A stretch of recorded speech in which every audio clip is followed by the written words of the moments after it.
Alrighty. Hello and welcome in everybody to another episode of the podcast. Tonight, we're going to talk about the amazing races we had this weekend, championship implications at IndyCar in Milwaukee.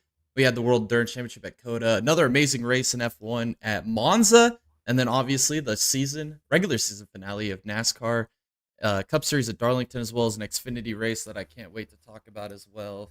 Heartbroken again, it's like as always. As well as the championship being sealed in the Indy NXT as well by a good old chap in himself that has dominated this season. Can't wait to talk about that.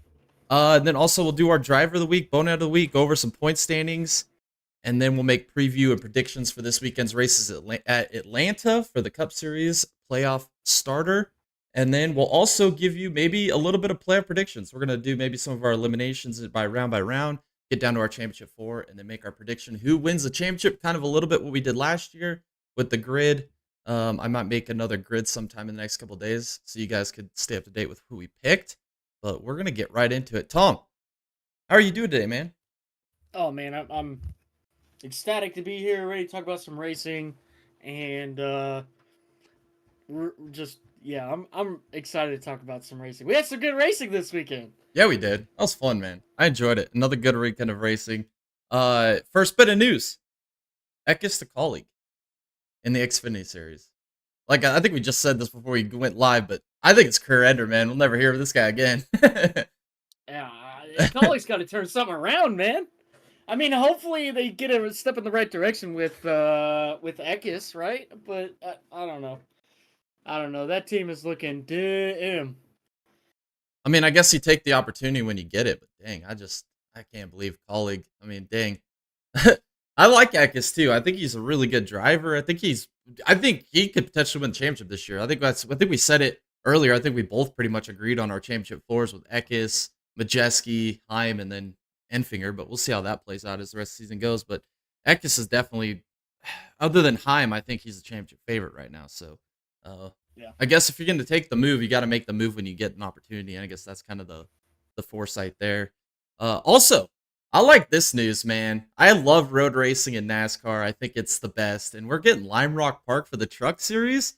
Oh boy, that's going to be freaking awesome, man. I'm excited, dude. Trucks on road courses are so much fun to watch, man. I loved when they did the Coda. They don't do that anymore, which those were some of the better truck races I remember watching. Now we're going to do a little bit different with Lime Rock Park. I mean, a shorter road course. Gonna be a lot of beating and banging. I think it's gonna be great stuff, man. I think so too. I think that's going to be one of the races where, I mean, if you're just a casual watcher of the series, circle it on your calendar. Like, make sure you block off that day to watch that race because it is going to be fantastic. I mean, we're talking about a small width track, road course track, with these big stock cars, stock trucks.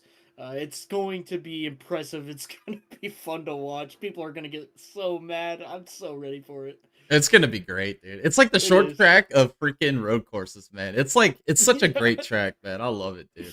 I mean, I would love to see Road America come back. I'm still gonna vouch for that. But I mean, if we get something like a Mid Ohio truck race was amazing when they did those that couple of years. I'm sure that it's gonna be just as good here with the Lime Rock Park. I'm super excited for this. Yes. Same. It's going to be a great race. Alrighty, I think that was about all the news that we had here that we want to talk about at least here on this Tuesday. I say let's get into some of these recaps here, Tom. I mean, we had some crazy stuff happen. We'll talk about the Xfinity race at Darlington, the Sports Clip Haircuts 250. Christopher Bell was on pole. I picked him to win this race last week, so I was feeling pretty confident after qualifying. Early, we saw a lot of guys get the Darlington stripe early, like Herb, Slagano, Alfredo. Lots of guys having trouble in the first stage there. But Christopher Bell did win stage one. And then Sheldon Creed, who started outside pole, he started working his way up to the front of the field. He got to the lead there in stage two. He wins stage two. And then late in this race, it's looking like a battle between Bell and Creed. Creed finally gets to the lead, gets by old Bell with about 9 laps to go. And that's about when I tuned into this race. I missed the first part of this race. But then I tuned in and I look at the scoring board and there's Creed up in the lead. And I was so excited. I was like, he's going to do it. He's going to win it. I was like, what? No cautions. We got this, man. Creed's first career win. And then the caution had to fly. 5 to go. Allmendinger just TKOs the wall. No caution initially. Rolls towards pit lane, then the caution comes out. I mean, the inconsistencies here. It's just terrible. Just terrible.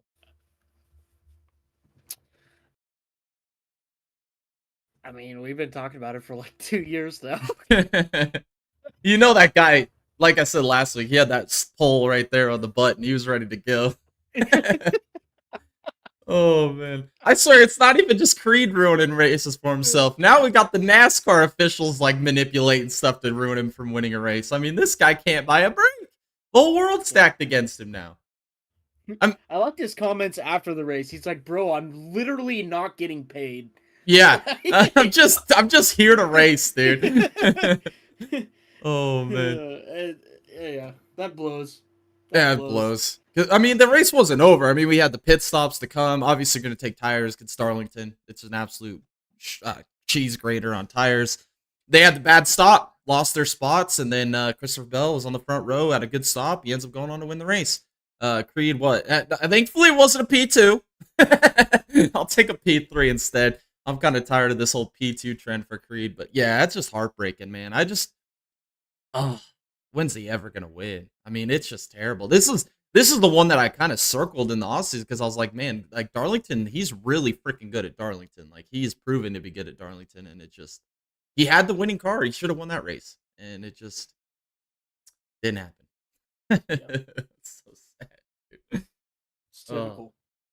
We have a couple more races before the playoffs. Creed looks decent on points. I believe he'll make the playoffs, barring any, like, dramatics or anything, like, especially this week in Atlanta. We'll talk about that later when we preview that race, but yeah. The 5 wins, I don't think that's going to happen. That was one of our bold predictions. I think your bold prediction was 5 wins, and then I had the championship. So it's not over, but we'll see how that goes. Alrighty, next is the Indy NXT, also on Saturday, the Milwaukee 100. Foster coming into this race, he could clinch a championship. Just had to win, and he started on pole, did everything he needed to do. Abel started outside front row. Had a terrible start. Ended up going like 4 wide off the start. Didn't get going. Lost to several positions. Made contact with somebody. I can't remember. Maybe it was De Alba. Lost several positions. He did end up fighting back to that P2, but it really didn't matter because Foster did go on to win the race. Dominant race performance. I believe he led every lap in the race. Wins the championship. Clinched it this weekend. He's won, 7 to 10 races. Abel's got the 2 wins. Chadwick's got the 1, and then the other 7 have gone to Foster. I mean, how about that, Tom? Look at that, Louis Foster.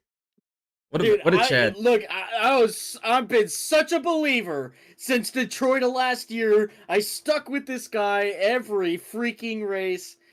Like, I'm just super happy because it's like the first time I chose a driver who everybody suspected to be a nobody, and he wins the freaking championship. I mean, just from what I saw from Detroit last year until now, I mean that I'm going to be a big Louis Foster fan probably for the rest of my life because I just think that dude is awesome. I just freaking love that guy.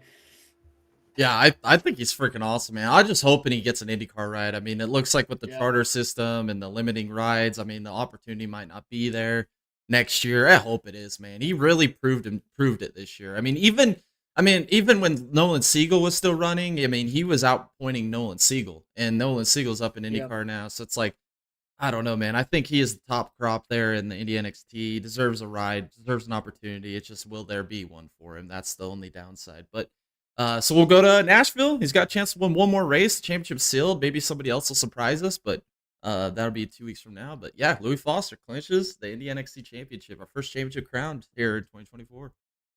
You know what, Jay? We talked about it a little bit before the stream, but a Christian Rasmussen, Louis Foster ECR, I think that'd be pretty dope.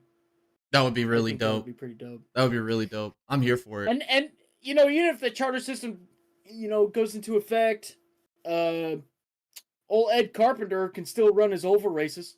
Yeah, you know, that's true. So I mean, it's still, and plus, Ed Carpenter, he gets the scholarship money from Indy NXT. Yeah, through Louis Foster. Yeah, So to me, that's a win-win situation. I mean, he's getting the scholarship money for right now from Rasmussen. Rasmussen. Yeah. He could have it 2 years in a row. That's what I would be doing. I'd be picking up Louis Foster as fast as I could if I was Ed Carpenter. Yeah, I would too, honestly. Because Renus VK, let's talk about that. Renus VK, where's he going? Yeah, he's going Prima. Yep. So Yeah, I think the only monkey in the wrench, and I think we talked about this off stream too, is where does Rossi go? I think that's really the only last domino to fall. Once we figure out where Rossi's going, then I think everything else will fall in line behind that as well. yeah. We'll see. We'll see. I don't think Rossi's going to ECR though. I Oh, don't I think ECR wouldn't. can afford him.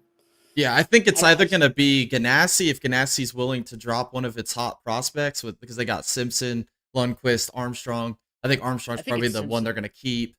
I think Simpson's going to be dropped. I think they're going to go down to a 3-car team, especially if the charter system does come in. I just don't see him staying at 5. Maybe 4. I mean, go with one non-chartered car and bring in someone like Louis Foster, keep Armstrong, or bring in Rossi, keep Armstrong. Yeah, we'll see.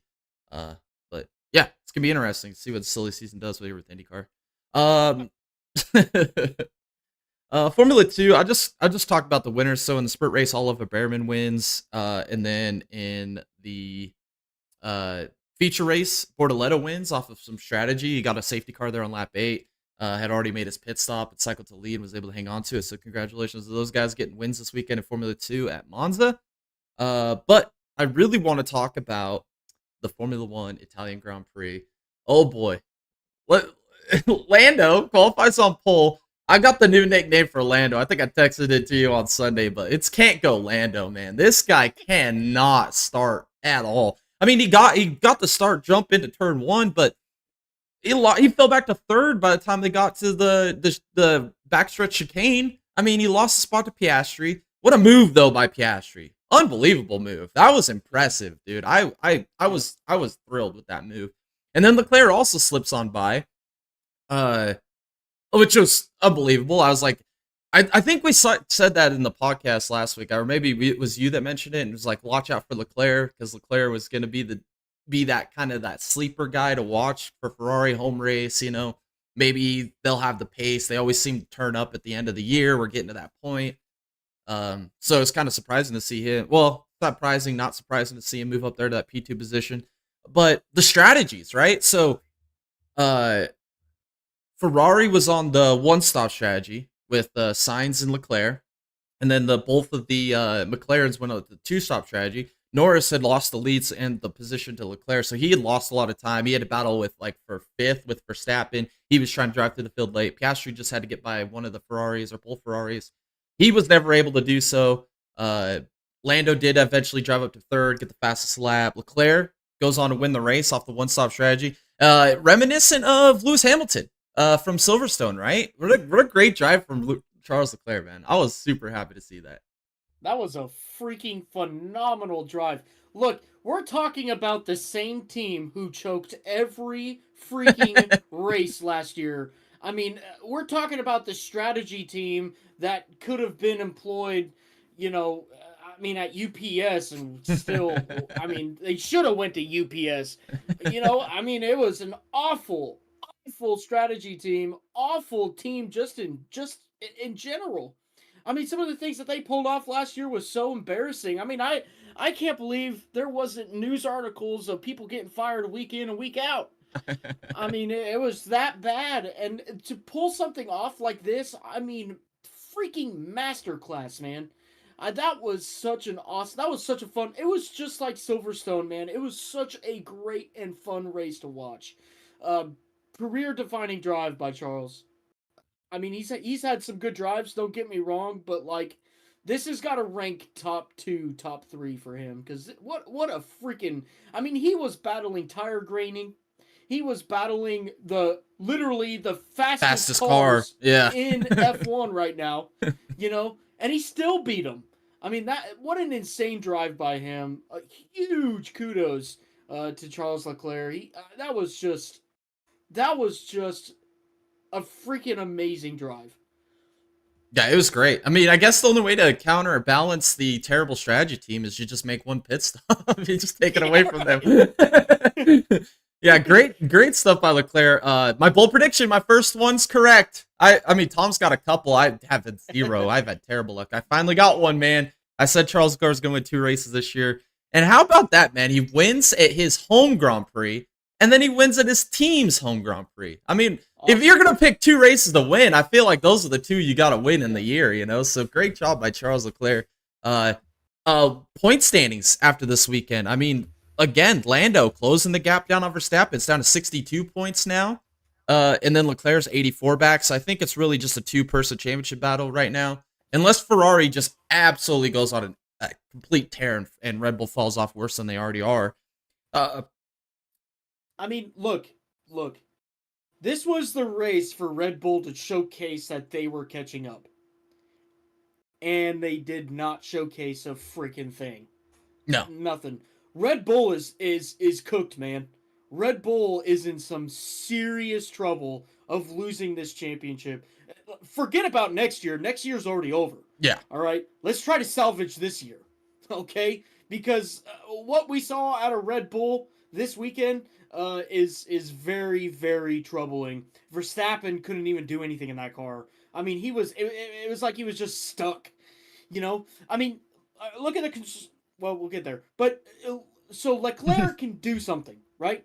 Leclerc can swoop in, especially if he can continue capitalizing on Norris. I think he can have enough.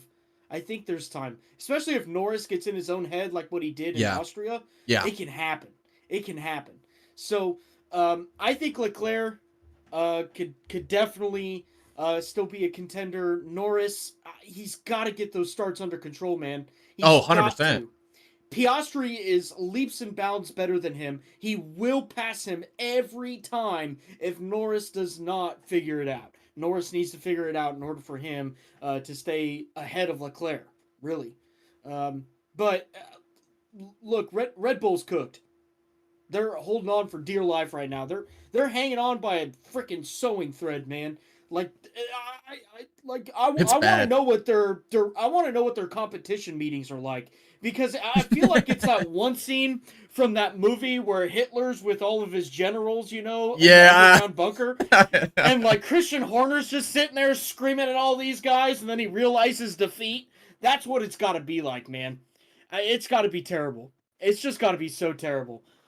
But I mean, if it's any driver that can defend it, it's going to be Max Verstappen. But again, McLaren's only getting better. Ferrari's only getting better. Mercedes is only getting better. I mean, it's gonna be tough, man. It's gonna be so tough. Yeah, there's still a lot of rounds left too. I mean, we haven't even got to the Americas swing yet. We haven't even hit Mexico or Vegas or Coda, and yeah, there's still lots of rounds to go.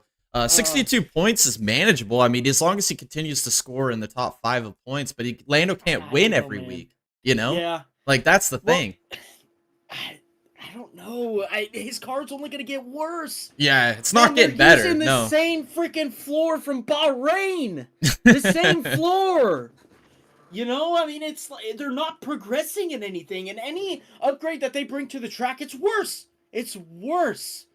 It's gonna get way worse. Look, at the end of this year, Verstappen is going to be lucky to be finishing in the points. Oh, 100%. I'm calling it now. I agree with that statement 100%. I mean, what's the old saying, like, dominance provides content? And I feel like that's what happened to Red Bull. They got content being the best car. My boss used to have this saying. He said, complacency is the disease of success. Yes, there you go. Yes. Yeah, that's what 100%. That's what's happening at Red Bull. Yep. Yeah. Yep. Yeah, so it's too sad to see. I think that's what's happening. Yeah. They lost Adrian Newey. I mean, he's gone. Yeah, he's gone. Christian Horner with his whole debacle at the beginning of the year. Yeah, where's his head at? And I'm not talking about the one above his shoulders either. Joss Verstappen is like the absolute, freaking villain to Red Bull Helmut Marko trying to get his son over to Mercedes. It's gonna be crazy. This is shaping up. This is a 2013 F1 season. And this is the greatest season we've had in 11 years. It really is. It really is. This is going to be. It's going to get better. Yeah. That's the thing. Yeah, it's going to come down to the final race, in my opinion. I think it's going to be like a win and your champion type situation in the final round. It's going to be crazy. And like with the drivers' or points kind of closing up as well. The constructors. I mean, McLaren's 8 points behind Red Bull right now. I think Red Bull's cooked. It's over, dude. Yeah. It's over. And I still think Ferrari still got an outside chance. We have seen it time and time again. Ferrari, the later into the season, their freaking development cycle is so much different than everybody else. At the end of the season, Ferrari's gonna be up there getting podiums with both drivers. Like Ferrari's only 39 back, man. There's still a chance for Ferrari to win this constructors title. They are. You better watch out. It's every year Ferrari ends up on top. Just watch. It happens every freaking year. McLaren, if I was McLaren, man, I'd be keeping a keen eye on that Ferrari car. 100%. They do the same shit every year. They do it every year. You got to be careful. Yeah, and with Norris's restarts, I mean, who knows if both freaking McLarens could pile up into turn one of these races. You never know. Dude, you never know. That's McLaren's weakest weakest link is Lando's starts. He needs to do some drag racing this offseason. I swear to God, man. He needs to do it right now. Yeah, this is terrible, dude.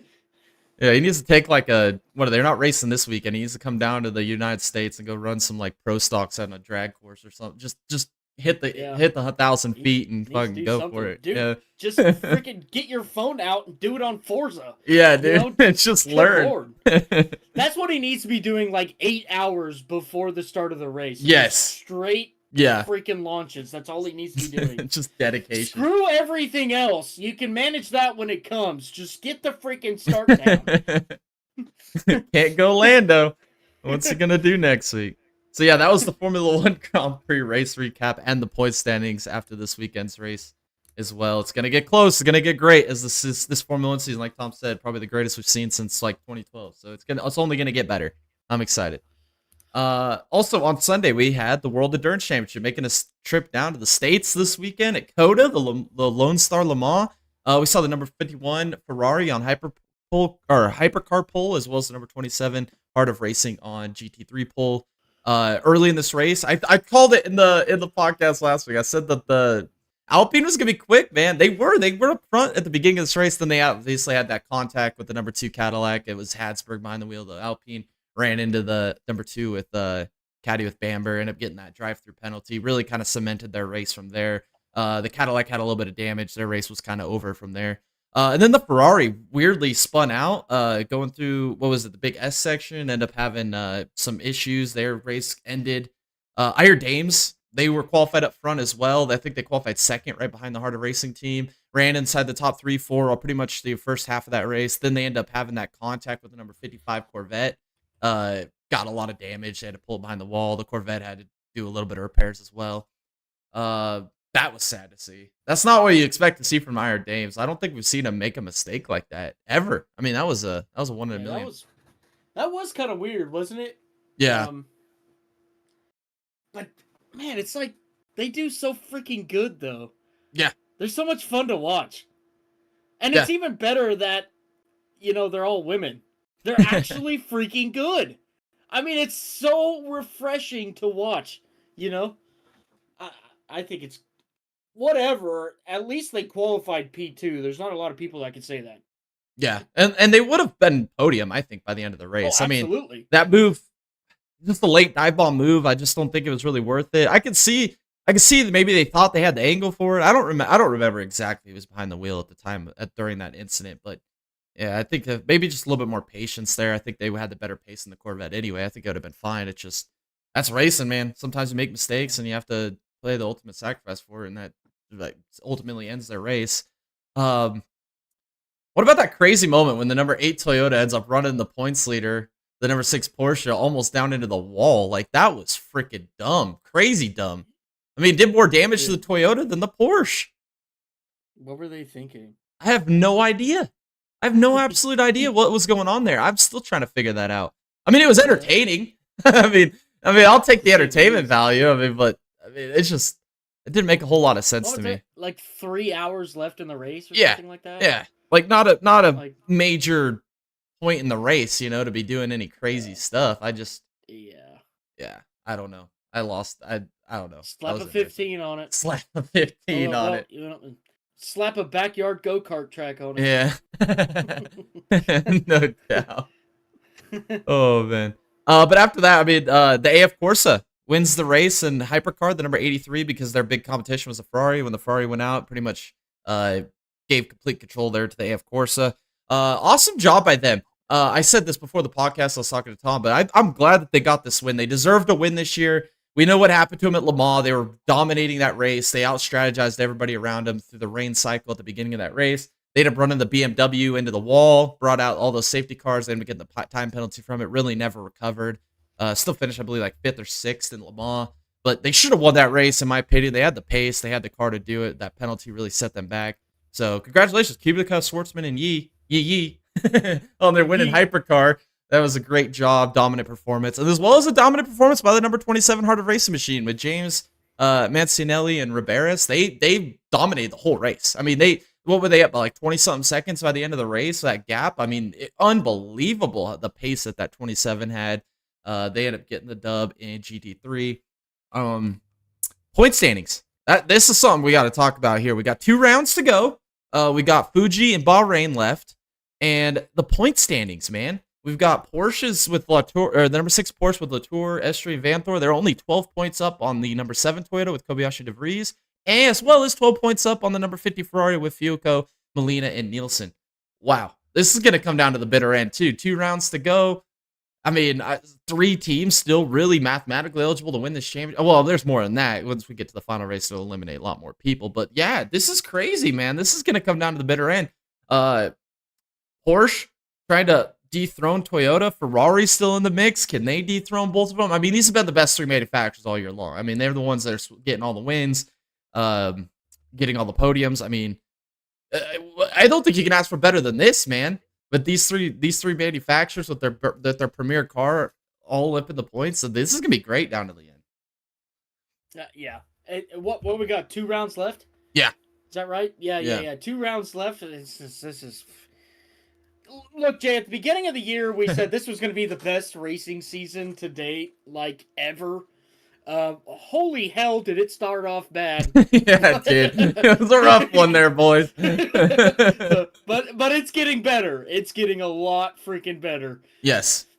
I mean, F1's on an all-time high. World Endurance Championship's been thrilling all year long. IMSA, I mean, we still don't know who's going to win that title. We'll talk about IndyCar in a second. I mean, the drama that we saw this weekend, I mean, holy cow.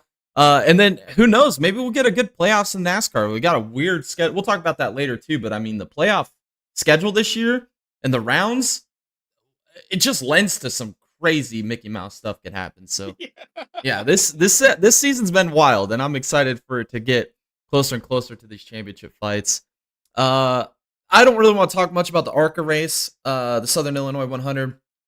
Swalich was on pole, but Bernd Cruz got by him lap 1. He ends up leading every lap of the race and winning the race. Unbelievable job. Somebody other than Swalich wins. Swalich ran P2 out to him all day. Brent Cruz did a great job controlling the entire length of that race, getting the win. I believe that's his first win of the year, if I'm not mistaken. I'm trying to think back if he won one earlier this year. No, that's his first. Yeah, I'm pretty sure. But yeah, to lead every lap, you just don't hear about that anymore at any type of NASCAR race. That's pretty crazy. So, congratulations Especially to him. holding off Swalich, man. Yeah, no doubt. Alrighty, we're going to talk about both IndyCar races. We'll start with race 1, then we'll go to race 2. So Saturday, the Hy-Vee Milwaukee 250 race 1. McLaughlin on pole. Really early caution there. Catherine Legg had some issues, spun. I want to talk about the Ericsson Newgarden controversy there on the caution on lap 147. Both running, P3, P4, P2, P3, something like that at the time, if I remember right. Ericsson's to the inside, Newgarden to the outside. I've watched it back several times. Newgarden blames Ericsson. Ericsson blames Newgarden. When I look back at it, it literally looks like they both were at blame there, in my opinion. I don't know how you feel about it, but that's how I feel. Newgarden really kind of hung it down on his right side there. Ericsson maybe drove in a little deep, kind of came up the track. It didn't look like he moved up a lane, though. So that's why I can't put it fully on Ericsson, because it looks like he picked the lane he wanted to run, maybe a little wider than normally you would take there. But it's not like he pushed Newgarden up the track. And the Newgarden's perspective, maybe he didn't think that Ericsson was going to shove it in there. I don't know. But then he hangs it right there up on his right side tires with his. I mean, sucked the 28 around, backed it into the 2 of Newgarden right in the wall. I mean, I don't know. I'm indifferent. Yeah, I am too. I don't know. I don't know what to say about this. I mean, it's great drama, shenanigans, right? I mean, but for sure. But I don't like. I'm pulling it up right now, just to look at it again because it's been a minute. But here it is.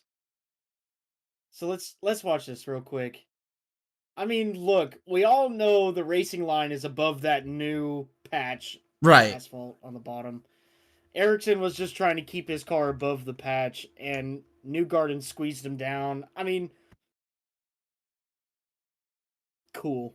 Yeah, that's exactly. I just don't think you put blame on either of them. I just thought it was hilarious after they wrecked. They're both giving each other the finger and shit while they sit in their cars, dude. That was the best, dude. And then they get out and they start arguing, and then you can tell they just like quit arguing. They both walk their own directions. And it was like they could not agree. And then they interviewed him after the race or after the incident, and they both blamed each other. I thought it was just great TV, man. It was so fun. But after that, yeah. So we had McLaughlin up battling for the lead. We had Will Power up in the front. Pat O'Ward was really quick in this race. There's a lot of different contenders, but what really changed this race is during that pit cycle. A lot of the leaders had pitted there on lap right before that lap 187 caution with Herta losing his wheel. That was crazy. We haven't seen that happen in IndyCar in a while, where a guy lost a wheel like that. That was intriguing to me. I thought I was watching a NASCAR race there for a while. Yeah. Hey, now you can say that you're not the last one, dude. Now it's over. Yeah. But yeah, that was interesting. Changed the whole strategy, right? Yeah, it did. Yeah, Pat O'Ward. He ends up cycling the lead, and then from there is pretty much over. I mean, nobody was really going to be able to make any moves, especially the track cooling down, sun kind of going down there at the end. Really lend into the favor of Pat O'Ward. He becomes the second driver after this race to win 3 races this year behind Will Power. So big time win there by Pat O'Ward. The fans there went crazy. It reminded me of being at Portland last week, where the McLaren, I call it a plague, the McLaren plague. Dude, there was so many McLaren fans in those stands for Pato, man. It was crazy. But yeah, Will Power in a finish in P2. Pelot, I believe, was P5. So Will Power, after this race, he closed another 9-10 points down on Pelot's points lead. I think it was going 43. No, it was 11 points, because 54 after Portland, 43 after race 1. So the championship battle was starting to heat up a little bit there. I mean, Power was given there it is, 43. Yeah. So Power was giving Pelot pretty much a lot of pressure here, especially on these ovals. But it all changed. Race 2, the race with all the layers, man. All the layers. Let's talk about, before we even started the race, Tom, the drama. I mean, the absolute drama here with Alex Pelot. I said it in Mid-Ohio. It's BS that a series would introduce a system and then let the drivers suffer because of it. I still think it's BS. And I will stand on that hill and I will defend it with my entire life. What happened on Sunday with Pelot, and okay, he's my favorite driver. But I said it about Scott Dixon too. I give a damn less about Scott Dixon, even though I know he's the GOAT. He's the best driver to ever hit IndyCar. He is. But it's still bullcrap that IndyCar wouldn't even allow them a chance to fix a system that they implemented. I just think it's crap. I think it's terrible. And I think it's bad sportsmanship too. Not on anybody but IndyCar. Yeah. Yeah, I agree. And then they were trying to say that it wasn't a hybrid issue. They were like, oh, it's just a battery issue. It's like, well, that makes no sense to me. It had to have been a hybrid issue. Nobody else. Well, there was other people having issues. We'll talk about that here in a second. But yeah, the drama, the stage was set up right there because that put Palou, what, 28, 29 laps down after that moment because they had to swap batteries and they were able to get the car running again back on track. But they get that initial restart. Let's talk about IndyCar waving off that next restart. What in the hell was that? That was NASCAR-esque right there. That was the most BDN thing I ever saw. That was horrible.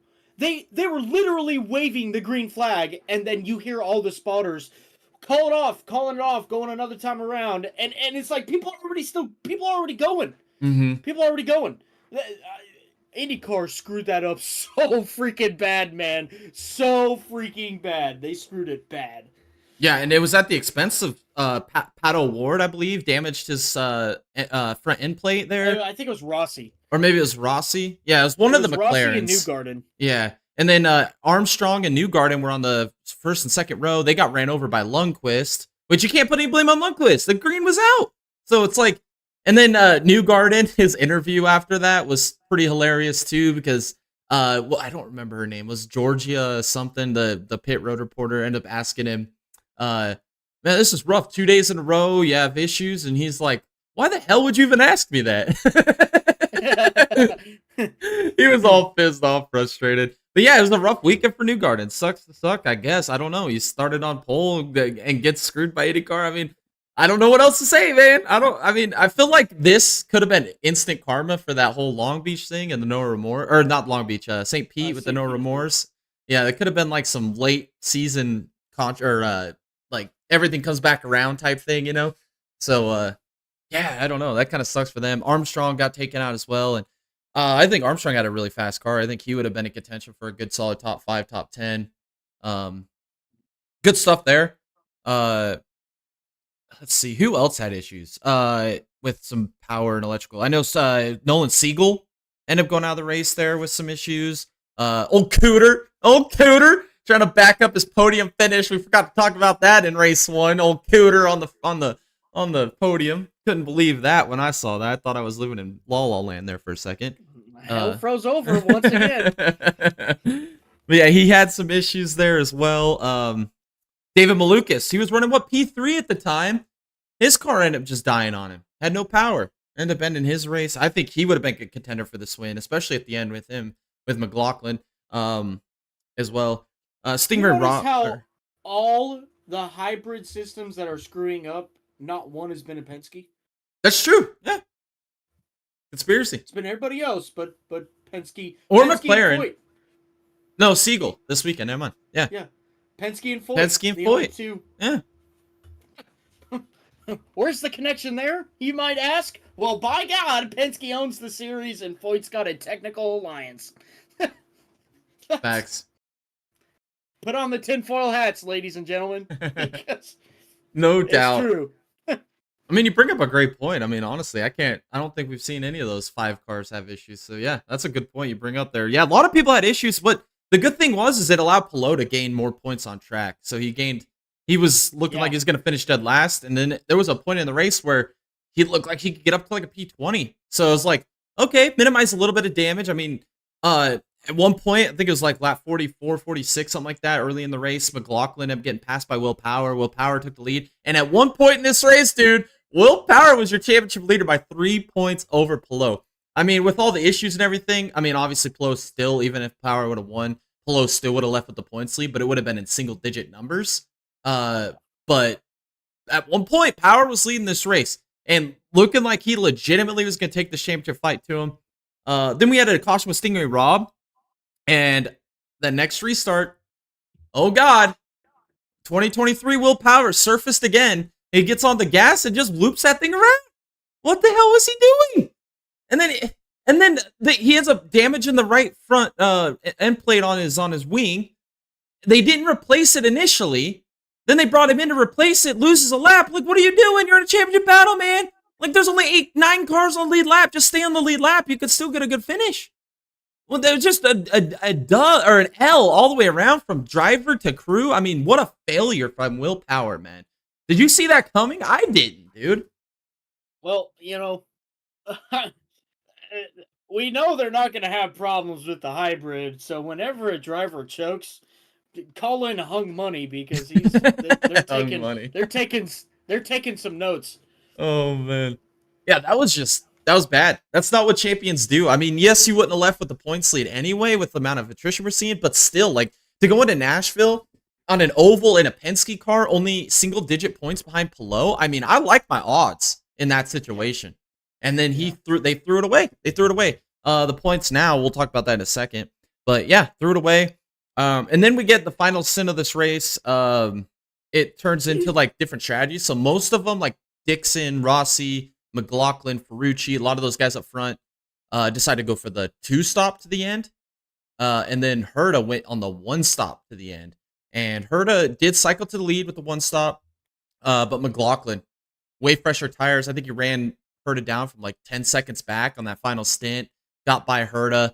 Great battle between those two as well. I mean, Herta with a tire disadvantage absolutely put the fight up with McLaughlin. I was impressive to watch, but McLaughlin just ultimately overcame it.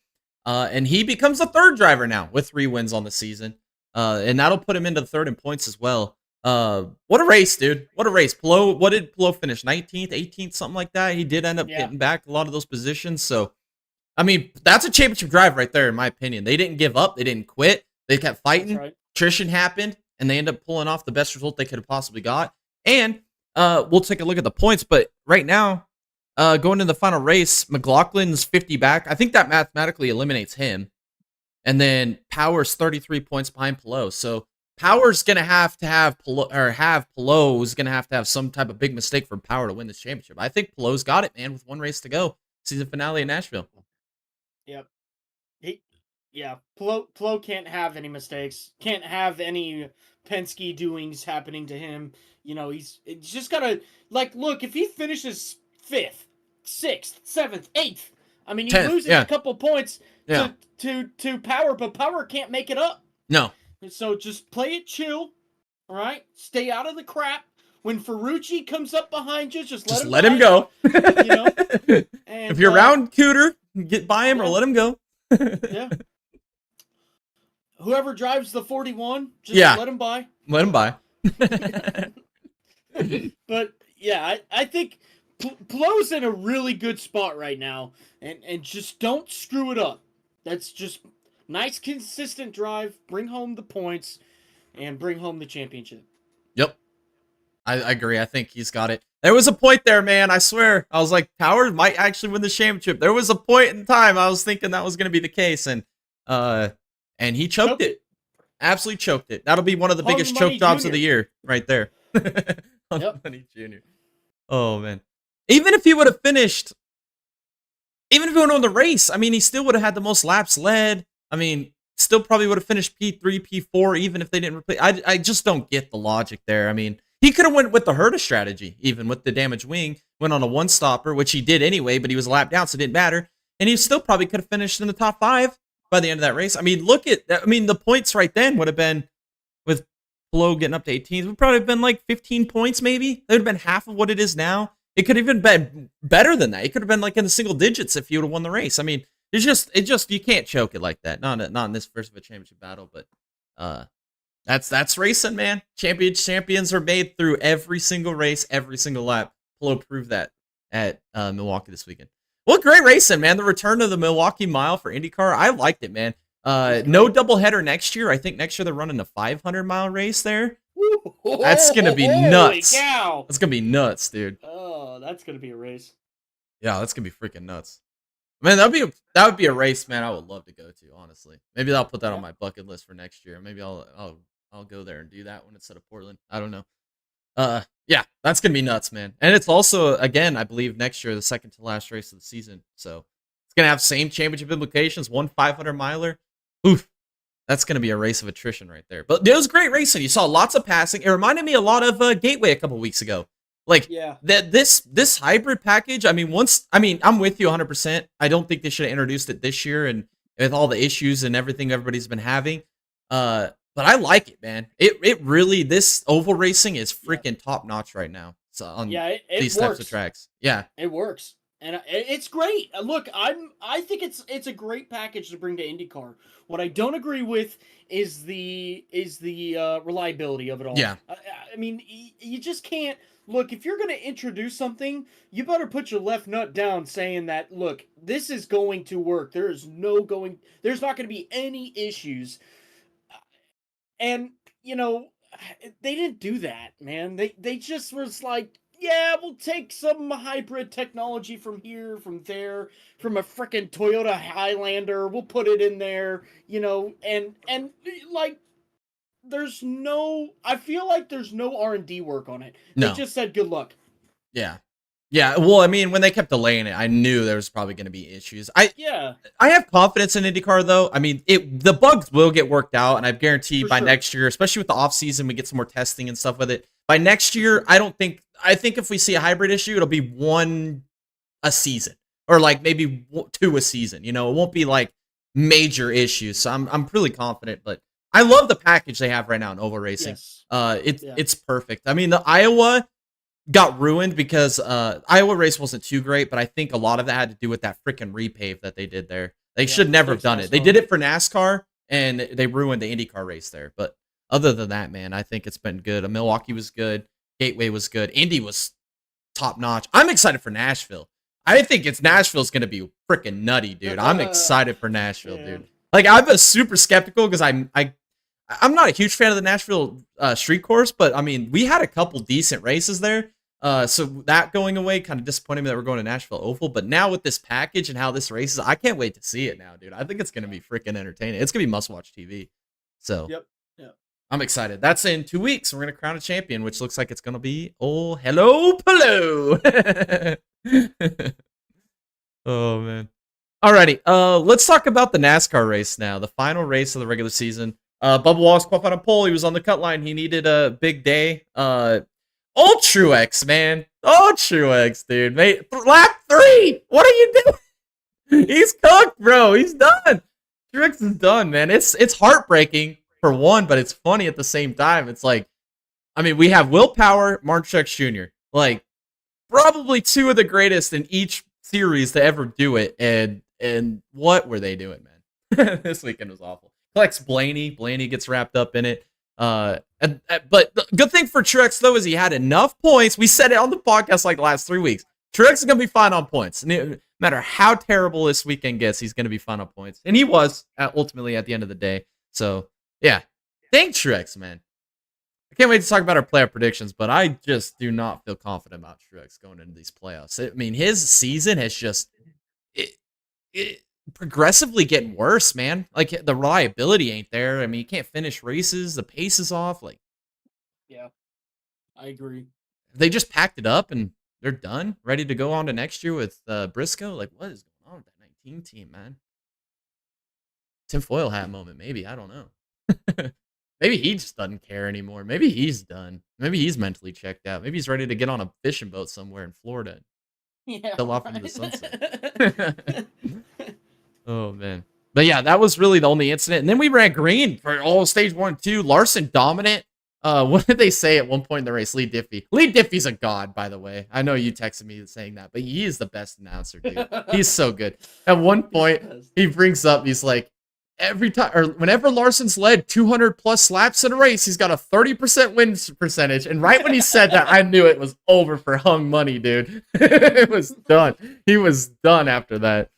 And it's kind of what we saw. So yeah, we had Carson Osvar about 50 something laps ago. We still had about one pit stop left to go in the race. I kind of would love to see how that would have played out because the way Hamlin, Briscoe, and Larson were all netting with each other with the different pit strategy cycles. I would have liked to see how that played out at the end. Because those were your three best cars all day long. Hamlin was on a different strategy. He was pitting way later than everybody else. And then Briscoe was on the one lap undercut to Larson pretty much every time, or overcut by a lap, just depended on how that all played out. So it would have been interesting to see how all three of those guys netted on that final stint.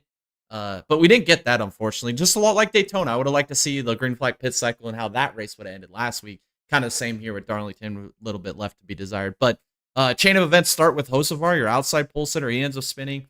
I want to talk about Buescher for a second, dude. I should preface this by saying I think he should get his playoff eligibility wiped away. I know he didn't make it, but he absolutely just dumped Gillen, right hooked him, dude. What the hell was that?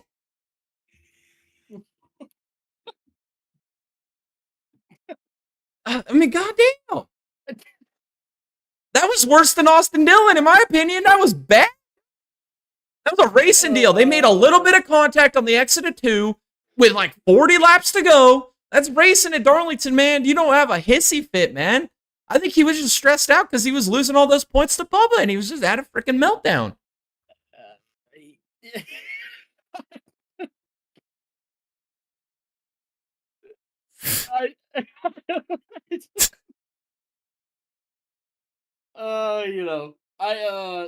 Yeah.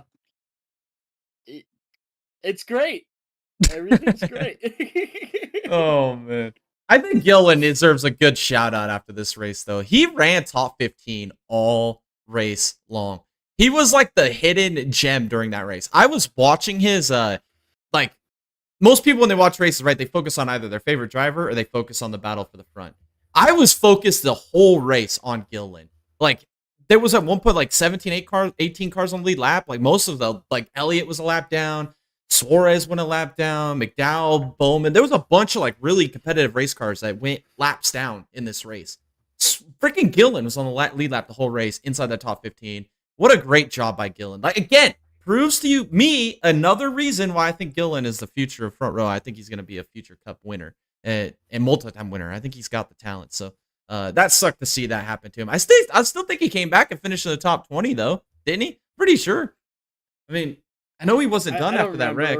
Yeah, I don't remember 100% either, but I know he wasn't done after that wreck, and I remember seeing him up there again. But and then Hocevar, I mean, does a double duty here and ends up actually walling the car. I think it was the right front suspension broke, and he just pole vaulted right into the wall. Tough race for Hocevar. Darlington doesn't like rookies, man. It does not like rookies. He was doing good. He was top like 12 all day, really. Yeah, and he qualified really good. Like, he raced really good. You know, what could have been maybe if he was in a Hendrick car? Oh, 100%. Yeah. You know? Yeah. Or even Gibbs' car. I mean, he probably would have done just as good. Yeah. I'm surprised nobody else signed Hocevar. I was surprised the only one that took a chance on him was Spire. That kind of blows my mind a little bit. Like, I don't know. If I was Spire, I'd go down to 2 cars next year. I'd bring over freaking Hocevar into the 7 car, your primary car, and pair him up with. Well, I don't know about that. Rodney Childers would ruin him. But it's McDowell and his current crew chief, and then it's going to be Hocevar and Childers. I think they should just go back down to 2 cars anyway. I mean, why are they going 3 cars? I just don't like that look. McDowell is a solid veteran that could come in and do what he did with Gilliland with Hocevar. Again? Zane Smith right now, but he's not coming back. Yeah, he's not coming back. Did they say that they're going 3 cars? I don't know. Next year? I don't. They have 3 charters. So unless they lease out the third one. Duh. Yeah. I see. I just think you put McDowell with Hocevar in a 2-car team. I hope McDowell's going to do what he did with Gilliland. Like, McDowell, I think, had a lot to do with Gilliland's progression to the Cup Series. Yeah. He progressed a lot faster than anybody else. I think, like, with Burton, he didn't have any like true teammates or any true information there with brothers. I mean, kind of a Penske affiliate, but how much are they really getting from Penske besides they're using their building and getting a little bit of setup notes, whatever. But Gilliland and McDowell combo, that worked out really good for Gilliland. And I think with McDowell and Hocevar, I think it's going to do the same thing with Hocevar. I think Hocevar is going to become an even better driver than he is now. And I think his ceiling's higher than Gilliland's ceiling. And you know how high I am on Gilliland, so I think it's going to be a good combo. Yeah. But yeah, for sure. I agree. Can we talk about the last pit or the last caution though? Oh, with Gibbs and the big one, right? You're talking about the big one? Just mainly Ross Chastain, and who freaking made the call for no tires? Oh, I know, dude. Who made that call, man? That's an awful call. I didn't like that at all. I mean, when he took the lead on that restart, I was like, holy crap, maybe they know something we don't. And I was like, he got it. Because he killed Larson on that restart. Larson stood no chance, bro. What a freaking chat. I feel like that's just Chastain, man. That's pure driver talent right there on those older tires. But yeah, I knew when he stayed out, I was like, I understand you're trying to put yourself in a position, but like... But it's not 7 to go. Yeah, it's not. I would have pitted there, man, to be honest with you. I said the same thing when Kevin Harvick was looking for his 10th win at Phoenix. Yeah. When Rodney Childers brought him in for 4 instead of 2. Yeah. That was It's the just stupidest thing. Yeah. It's almost the same thing, just reversed. They didn't pit him. No. What were they thinking? 9-lap older tires. You're not going to be able to hang on for 26 laps on 9-lap older tires. Yeah. No. Well, but before, yeah, we kind of skipped over that, or the wreck that kind of led to that, though. We had, 3 wide incident. Barry shoots the middle between Hamlin and Gibbs. They end up wadding up, like Byron was involved. Gregson comes in with the TKO, slapping MF and 15 on that car. And then Gibbs gets involved. Suarez was involved. I think Buescher was the one to survive that. So it looked like Buescher might be able to make it on points after that. But yeah, so let's go back to that restart. So Chastain checks out a little bit. But then Briscoe, Gibbs and Larson side by side, slowed them both down. Briscoe, what a freaking move, dude. That was one of the top 5 moves of the year, dude. That was impressive. He shoots it. He down the backstretch, gets a run, shoots it to the bottom, goes 3 wide. And not only did he clear Gibbs and Larson, he cleared Chastain as well, dude. It was like 4 car lengths ahead of them. Like, holy cow, dude. That was impressive, man. That was a cool move. I like that. That was awesome. Yeah. That Darlington, man. Darlington's the best, dude. I don't know, man. I love it. And then after that, oh man, dude. I was losing my mind, dude. Old KFB in that 8 machine. He was ripping that thing, dude. I think he pitted on that last pit stop, right? If I remember it. Yeah, he did. And then he restarted, like 8th? He was up to like P2 by like 4 laps into the run, dude. I was like, God damn, KFB, let's go. If he restarted like 5th, game over. He would have won, 100%. He would have won. Yeah. Well, the problem is he let Briscoe get too far away, so then when he closed that gap up, then he got in the wake after that point, after the tires that got heat in him. There's just no way he was going to get by Briscoe. And let's make this abundantly clear. This was a great race. Oh, 100%. Seriously, you can't go wrong at Darlington. One small gripe. What if those cars weren't sealed off on the bottom? That would have been insane. I mean, of course, it would have been a completely different race, and Kyle Busch could have been in the wall, or Chase Briscoe, or Larson, or Chastain, or anything. But by God, they've got something figured out here. They're slowly eating away at it. They're getting a good package. But man, if those cars were not sealed off on the bottom and making so much downforce and creating a huge wake behind them, what could have been? I think would have probably been one of the best races NASCAR's ever seen. I think that's a great point. I agree with that. Take 100%. I think the other thing they should do is just take off the diffuser and the spoiler on the at Darlington. I think that'd be great. Lift up the side skirts like what they used to do when they rolled the side skirts on the Gen 6 car or whatever. It was Gen 5, maybe Gen 6. 5. Yeah, one of those. Yeah. No, it was 6 too until they banned it. Yeah. But yeah, dude, just do some crazy fun stuff like that. Just add a bunch of side force, take all the downforce on the car, dude. That would be nuts. But yeah, I agree. Great freaking race. But yeah, Briscoe, walk-off win into the playoffs. He holds on, beats KFB. I want a KFB to win. I'm not gonna lie. I'm not a KFB fan. I'm not a KFB supporter, but damn, it would have been cool to see him win, dude. I pulled for him last week at Daytona. Comes on P2. I didn't pick him this week in hopes that I wouldn't jinx him. He comes on P2 again, man. That close. I hope he wins a race for the end of this year, dude. If KFB doesn't win, NASCAR just isn't the same, dude. Like, it isn't the same. We haven't had a year. He's been there, then he hasn't won. Like, come on, KFB's got to win one race. He lost his streak of most consistent consecutive playoffs championship runs. Yeah, that's crazy. What was it, like 19 or something like that? 18? Did he make it in the first in his rookie year? I don't think he made it in 2000. Yeah, he made it. He did? Yeah, he's made it every year. Oh man. Yeah, he loses his playoff streak. His win streak's still alive though. So his win streak is still alive. Yeah. And we got Dega coming up in the playoffs. I think he finished second in the Roval last year. I mean, Atlanta, he could win freaking Atlanta, dude. I wouldn't be surprised one bit. Bristol, he was the king of Bristol forever. Like forever. Yeah. And then Vegas, his home track. I could see him winning there. I mean, that I think those are his best chances. Atlanta, Bristol, Dega, Roval, Vegas. I think that's it. He's got 5 out of 10. I think he has a chance. But it is KFB. I don't know why I'm doubting him, dude. Yeah. there anything else you want to add? What a freaking race, man. I enjoyed that. It was a great race. It was cool to see a NASCAR race where there wasn't a whole lot of cautions. And honestly with you, Tom, I hate stage racing. I really do. I'm not an advocate for it. I think the only track it works for is Darlington. It used to be Richmond until we got the hard-ass tires. But Richmond's ruined now with the hard tires. The stages are pointless. But Darlington, we saw people doing 3 stops, 2 stop strategies in each stage.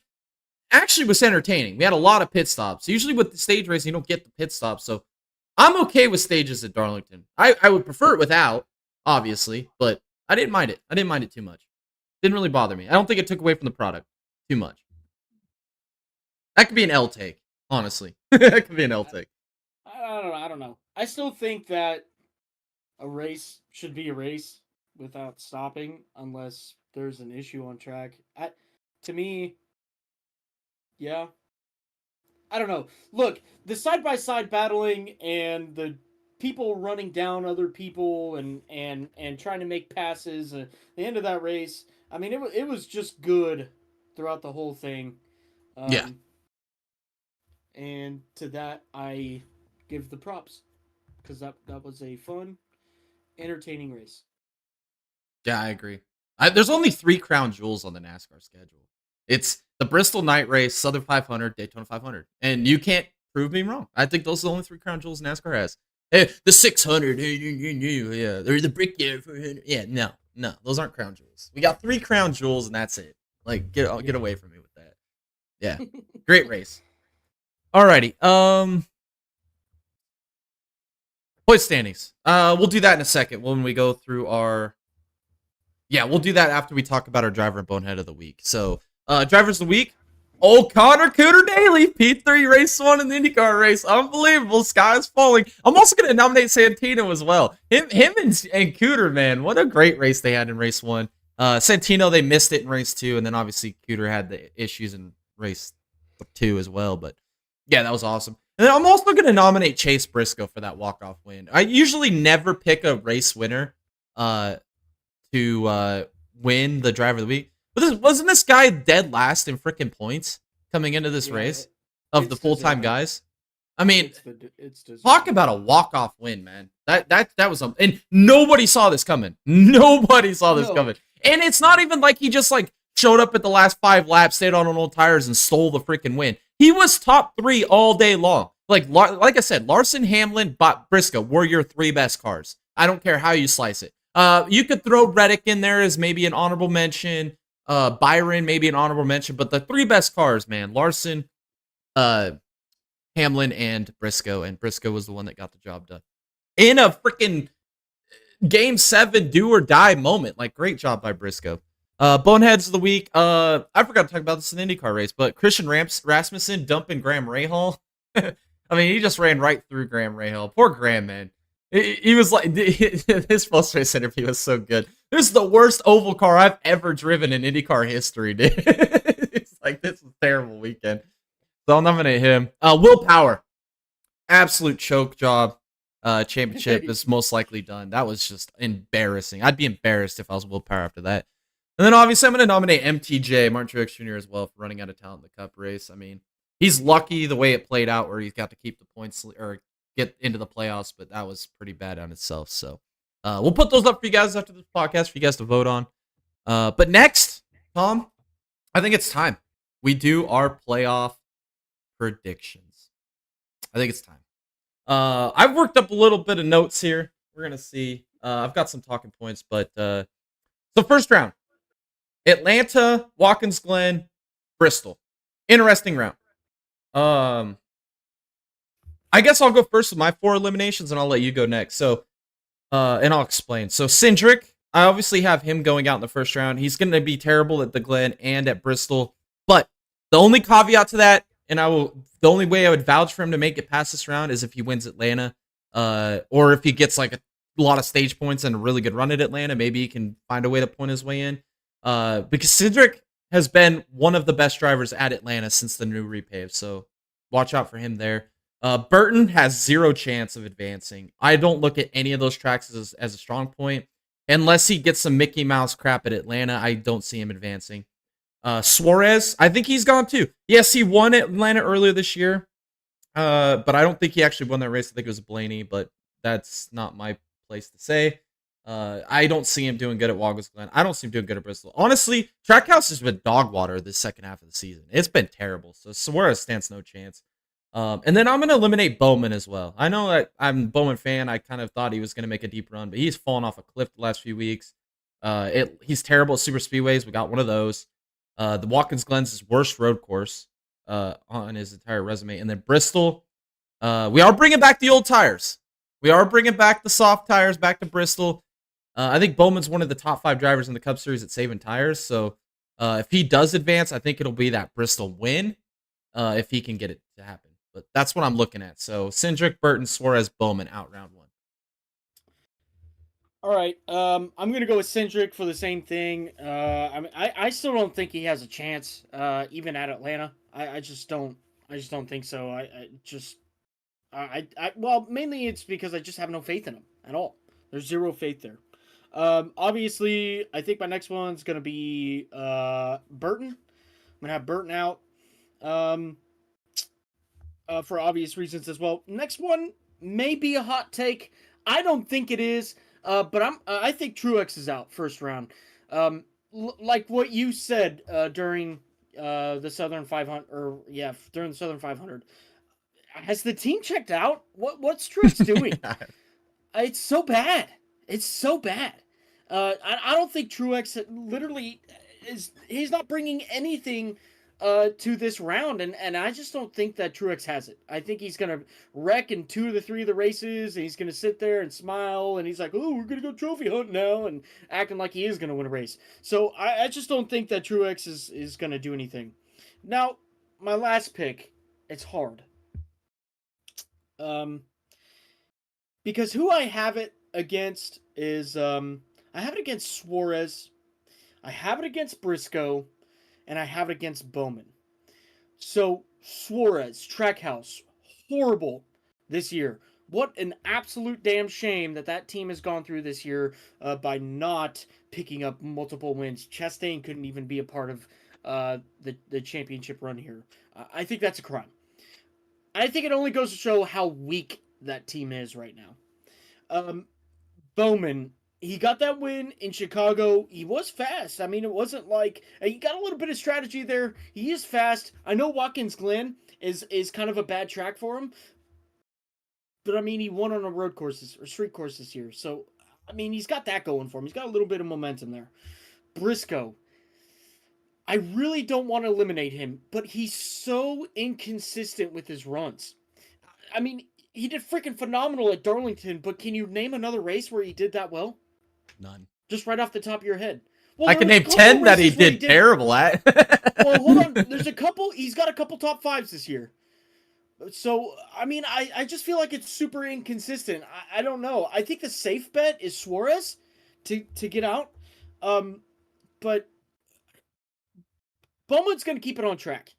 That's Bowman's deal. He's going to keep it on track. The only way he's going to DNF from a race is if somebody else has a hand in it. Briscoe, that team is so inconsistent. Rumors flying that Ford came in and took all their equipment away from the team. They have no more Ford support for the remainder of the year. What does that look like for the 14 team? You know? Suarez, the horrible team that has become a track house, cannot catch up, cannot catch a break. They got the win at Atlanta, but it's a super speedway race, so it's like, it's a crapshoot anyways.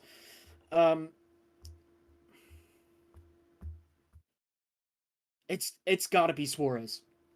It's got to be Suarez.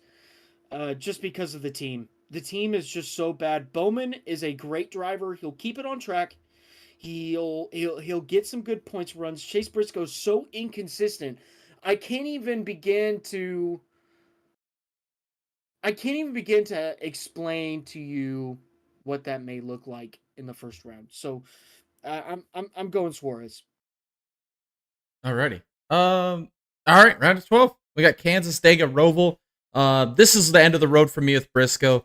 I wanted to take him out in the first round. I really kind of bounced between him and Cindric because I have a really strong feeling about Cindric at Atlanta. I think that's going to be the winning cause there between him and Briscoe.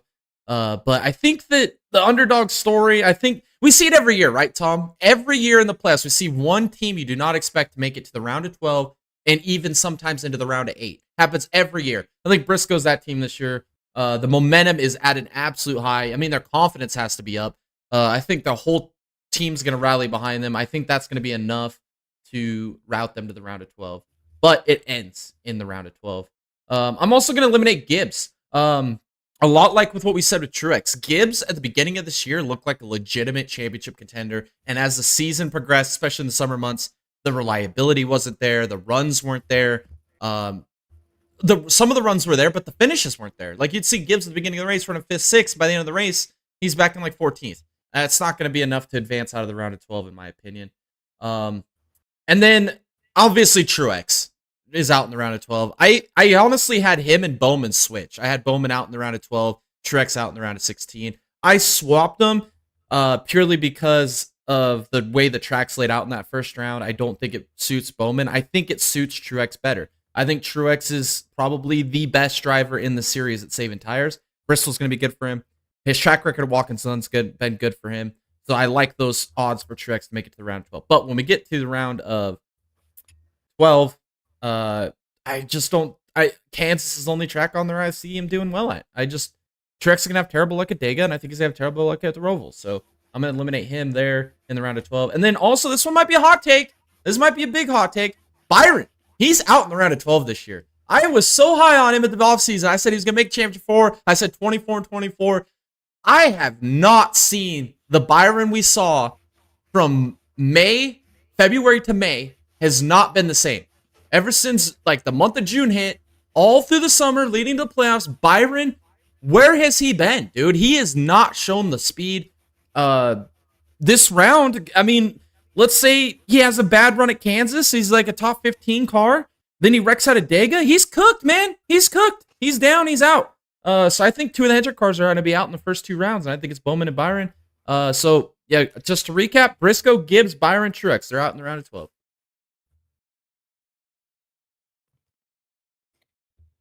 Ooh, okay. I've got Gibbs. I feel like that's a pretty safe bet right there. I agree. I just don't know what's up with Gibbs, man. I mean, everybody else is. I mean, he's got Truex. He's at least doing better than Truex, but I don't know. That 54 car, I expected a lot more out of that. I got Briscoe next. Again, for all the reasons I just stated, with the round of 16, pulling Ford support. It's so inconsistent. It's really going to catch up to him in that second round. I got Bowman out in the round of 12. I think he's gonna get through the first round. I don't think he's got a lot for that second round. All right, my last pick. I have been contemplating William Byron. But William Byron is like Ferrari of the F1 series. He's going to turn up. I think he is. I think he's just been running a bunch of experimental crap. Honestly, figuring out what doesn't work, what does work. I think Byron's going to turn up, man.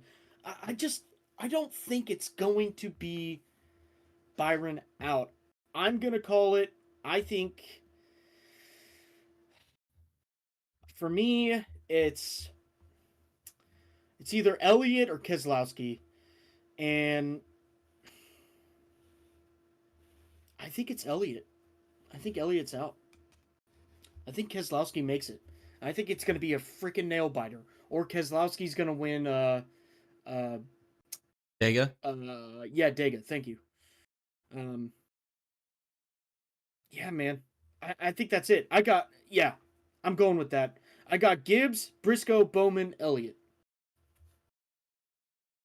That's pretty much where I was at too. Some of those guys that you have left over too are going to be by round of 8 eliminations. Which round of 8 is interesting this year. Vegas and Miami, some kind of traditional mile and a halves.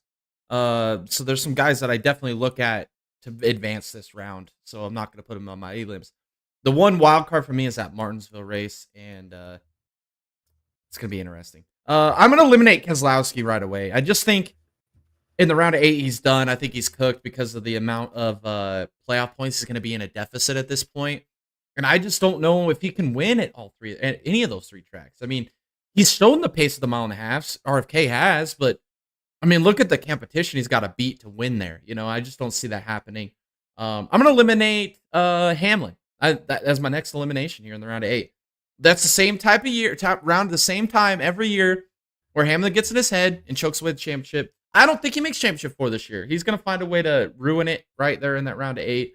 Whether he does something stupid at Martinsville or gets wrecked himself or something at Vegas, Miami. I think Hamlin's out. I think he'll be out in the round of 8.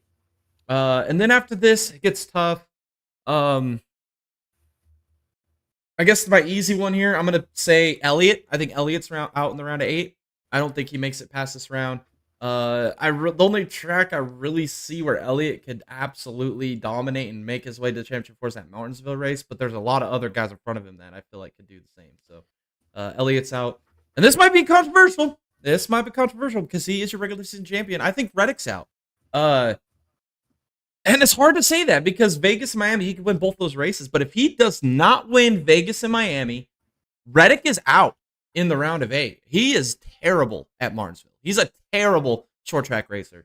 Almost to the point where you're like, he's pedestrian on short tracks. I mean, it's bad. So I'm just going to go off my gut feeling that he does not win Vegas and Miami. And bad luck's got to catch up to him eventually. And if when it gets to Martinsville with a deficit, I think he's cooked. I think he's done. So to recap, Keselowski, Elliott, Hamlin, and Reddick. So obviously my championship 4 would be Blaney, Larson, Bell, Logano.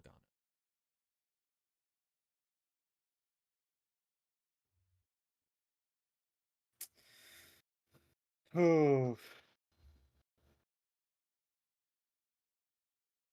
Okay.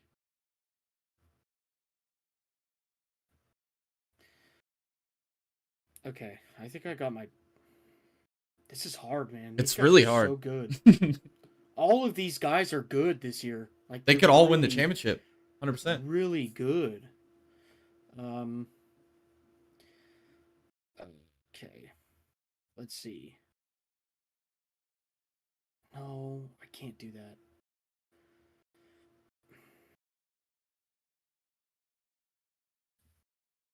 I've been beating my head against the wall the last 2 days trying to come up with my grid, man. I feel you, dude. This is tough. I'm still not even confident what I picked today.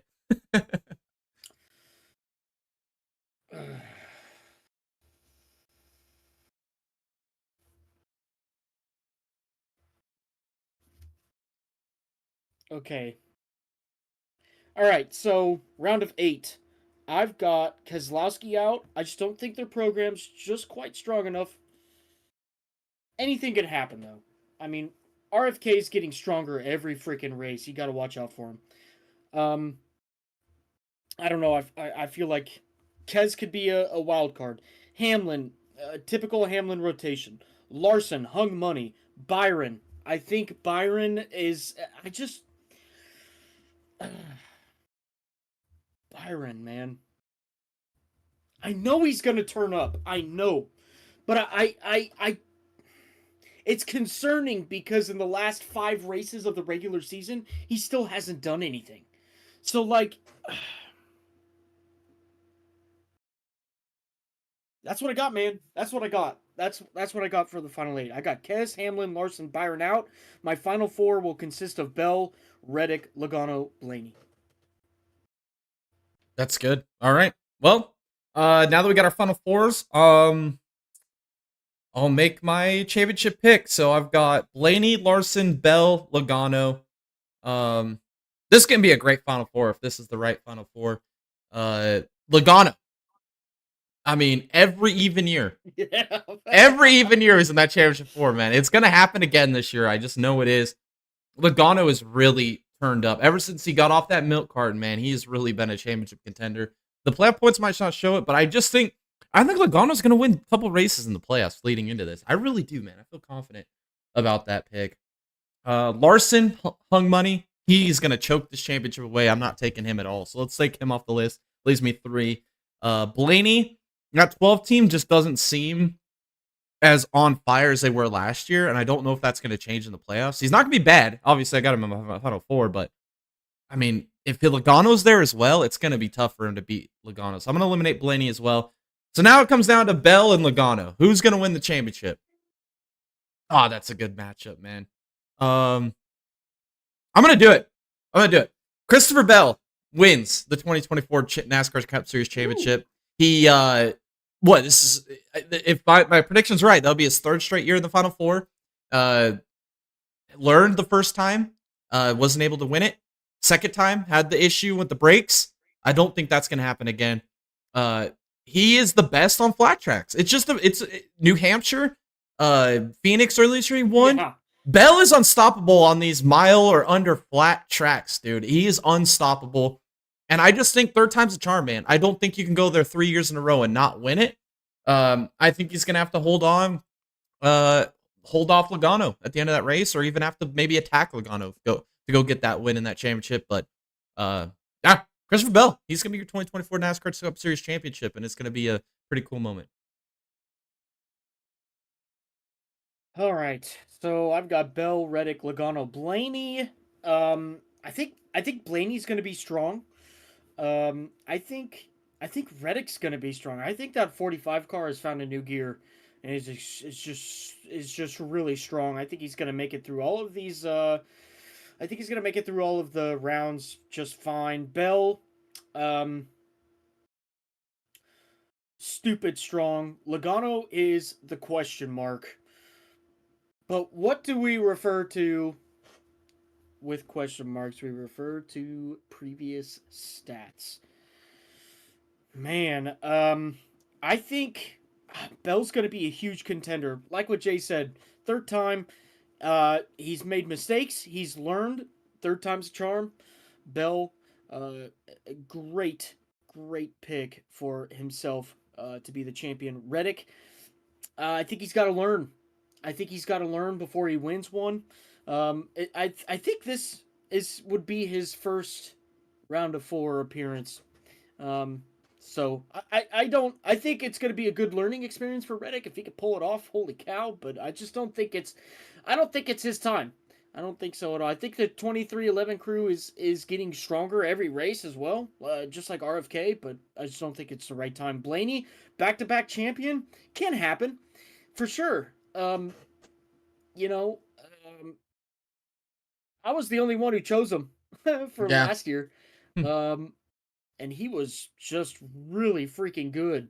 And I expect the same performance out of that 12 car coming into Phoenix, but I'm gonna stick with history. I'm gonna stick with stats, and I'm gonna say Joey Logano is going to be your 2024 champion.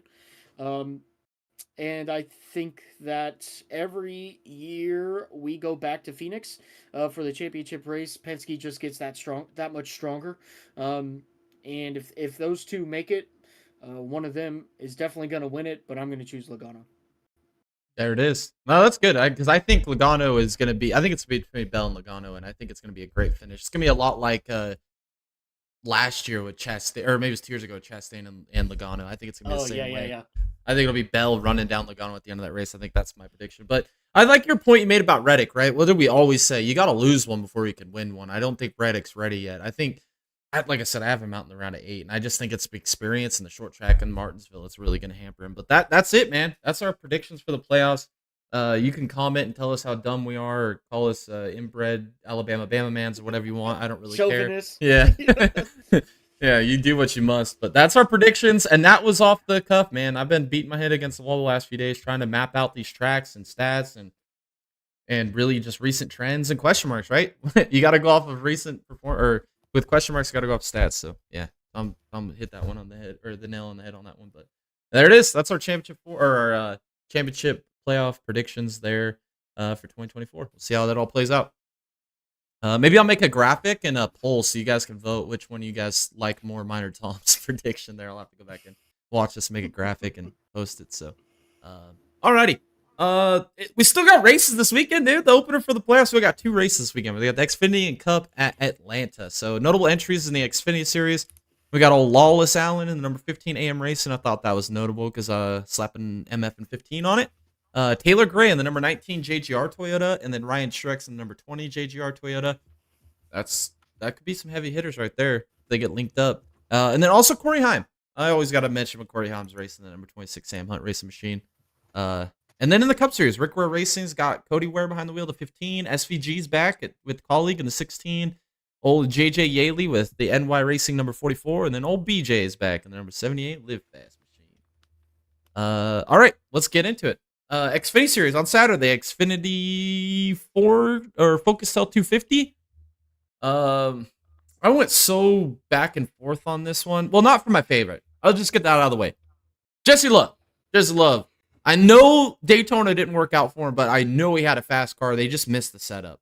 And I think when Austin Hill was out, it didn't really have teammate to work with because Kligerman was pretty much stuck with Allmendinger the rest of the day, and Jesse Love just didn't have this handling underneath him. I think it changes at Atlanta. Jesse Love is an exceptional talent. And I think he's going to start building some momentum before the playoffs in the Xfinity Series. I think Jesse Love gets the win this weekend. And I'm very confident about this. So, but when it comes to Dark Horse, man, did I bounce around many times. I was going to do my old go-to original with Sheldon Creed. And I decided, you know what?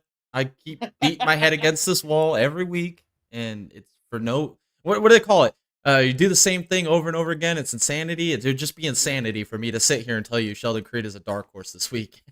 So I'm not going to do that. And then I looked at a couple other drivers, and one that stuck out to me was Ryan Sieg. I legitimately think Ryan Sieg could win this race. He's in playoff contention right now. Ryan Sieg, man. One of these days, this guy's going to win a race. It could be this weekend. That's a good dark horse pick.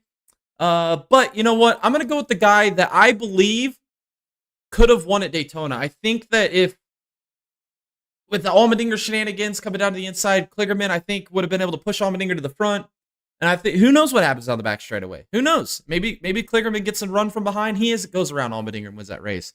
But I think Kligerman's due, man. I think he's due. He should have won this race a couple years ago when the old hack Hemrick decided not to push him and tried to wreck him instead and cost him that win. I think Kligerman's a great dark horse pick this weekend. Watch out for that 48 car. Build some momentum going into the playoffs and get this win. So that's my dark horse.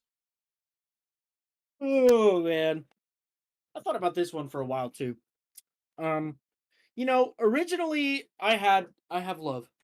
I like Jesse Love. I like him a lot. I think he's a fantastic race car driver, especially with having to navigate around his psychotic teammate. But, Jay brought up a really good point. I had him in my head thinking about it. I'm going to share the love here tonight. I am. I'm going to change this right now. I'm going to change this to Sieg. I'm going Sieg for my favorite. Dude, you're gonna see the number 39 up front. You're gonna see it. He's gonna be up there. What's the life story of Sieg? He's always getting caught up in other people's crap. This could absolutely be the race where, God helps him out. Let's him cross the line first. Something, And it'd be a home track win. Yeah, home track too. His drop is in Marietta. Yeah, Marietta. Yeah, this would be a big moment. Yeah. So, and it would be pretty sweet. So I'd like to see Sieg win. He's my favorite. For my dark horse, I'm gonna take the usual. Going to SVG. Super strong on super speedway races. Even in the Cup Series, he's really fast. He almost acts like he knows what he's doing. I don't know if he knows what he's doing, but he does a pretty damn good job at faking it if he doesn't. But I'm gonna go with SVG. Yeah, and he finished third in the spring. Yeah. So yeah, that's great picks. I like those picks. I think we pretty much just named just about everybody to watch this weekend. I'm really confident with all those picks. So. That's awesome. I'm excited for that Xfinity race. I hate Atlanta. I do. But Xfinity will be able to do something. And maybe it'll be a fuel mileage race like the spring before old slap a 15 on it gal in that car end up running out of gas and ruin that race. I'm sure it was somebody's fault, though. Uh, Yeah, it's Lawless Allen's fault. yeah, it was Lawless Allen's fault. Or Riley Herbst, or yeah, Yeah. whoever it may be. Alrighty. And then when it gets to the Cup Series on Sunday, the Quaker State 400, this race last year was the worst NASCAR race of next gen era. And I made a whole 45-minute video on it. So if you get a chance, go check our channel, like a whole 45-minute video on how terrible this race was. Go check that out. But we're going to run it back again this year. We're going to just do it again, but this time for playoff. Playoffs are on the line. First race of the round of 16. Man, I just did not know who to pick. Like I said, it's such a crapshoot. Like, I think I said it right there in my predictions. The one guy in the round of 16 that could surprise the world this weekend and win this race is Austin Cindric. The stats don't freaking lie with Austin Cindric at Atlanta. He is, he's got one of the best average finishes at Atlanta. Every time they go there since the repave, he's been in contention to win the race. He's ran up front. He's got great teammates with him. With Logano and Blaney, I believe Burton will be right up there with him. The Fords have been strong in super speedways as of late. I mean, it's a fact. Cindric could be the guy that'd be a sleeper to watch this weekend. I would also throw McDowell up in the mix as well. McDowell maybe get some redemption for Daytona. Front row's really been turning up, but considering it's the playoffs, I don't see a non-playoff driver winning this race. And I think it's someone who is due to win this race. He's been in contention to win this race several times since the repave. Just cannot get the job done. And this is a lot to the reason why I think he's going to make it to that round of 8. I'm going Brad Keselowski this weekend. I think Brad Keselowski gets this job done. He's going to win this race.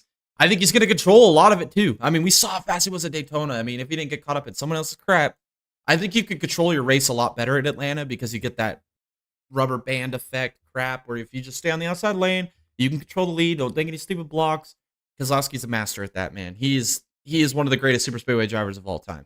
And there's not even a question. So Keselowski, I've taken him to win. And then for my dark horse, I'm sticking with it for my bold prediction, man. I'm a huge fan of this guy. I think he's going to do great things. I'm excited to see what he does next year, being the lead over there at front row. I'm going Gillen, man.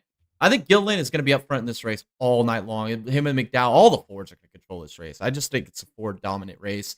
Who knows? Maybe he gets some track position late, gets a good run. Maybe he hangs on and gets a surprise win. That'd be Gillen. Oh man, those are some great picks. Yeah, my favorite. I'm gonna go with Kyle Busch. Man, AFB. look, he can put himself in a good position with all the momentum that he's got going with him right now. I mean, it's a crapshoot. All right, we know RCR doesn't have the best cars, but he's been driving the hell out of those things past 2 races. So I think he could do it. I think just on pure driver talent, he could do it. And just watch out for the 8 car. I think he's going to be doing something this weekend. For my dark horse, I'm going with him again. It's SVG.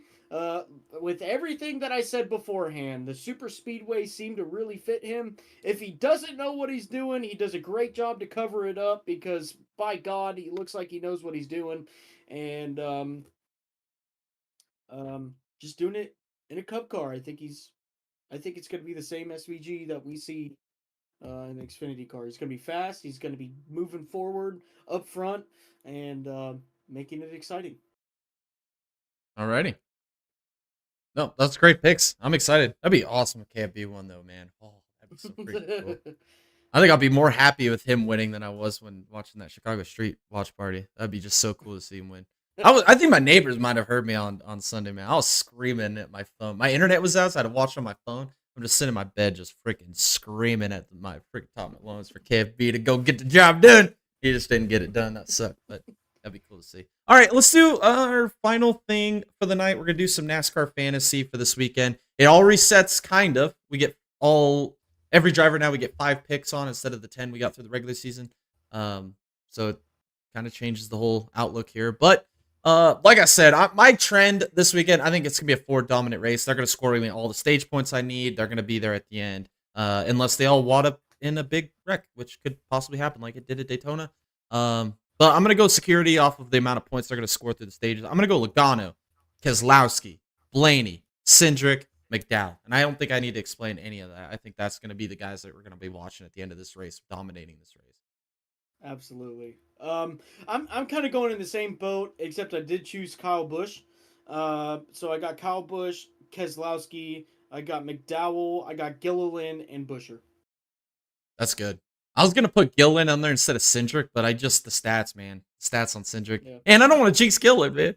So yeah, that was a good lineup. I think we're both in the same point there. I think the Fords are gonna be just real dominant here at Atlanta. So, and then we get some matchups, and those are all between playoff drivers. So we got Briscoe and Burton. I'm gonna take Briscoe. I think the momentum has got to mean something. I understand Burton won too, but I don't know. It seems like we saw a little different Briscoe than we've seen, and I'm indifferent about the guy, but I just think he's gonna do better than Burton.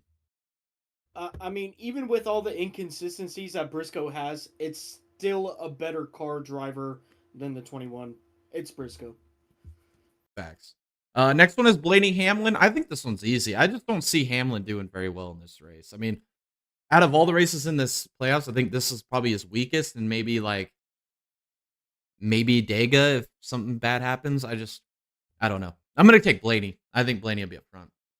Yeah, same. I got Blaney. I mean, I just I think it's Ford's going to be stupid strong. Blaney, I mean, this is his type of track. He's going to do great. Hamlin, prime opportunity for him to choke, you know. So I got Blaney. All right, next one is Christopher Bell and old Hung Money, Kyle Larson. I'm gonna take Bell over Larson. I just think because Larson, ever since he said he was the best driver in the world, he's just continually gone out and shit down his own leg. He's gonna do it again this weekend in Atlanta.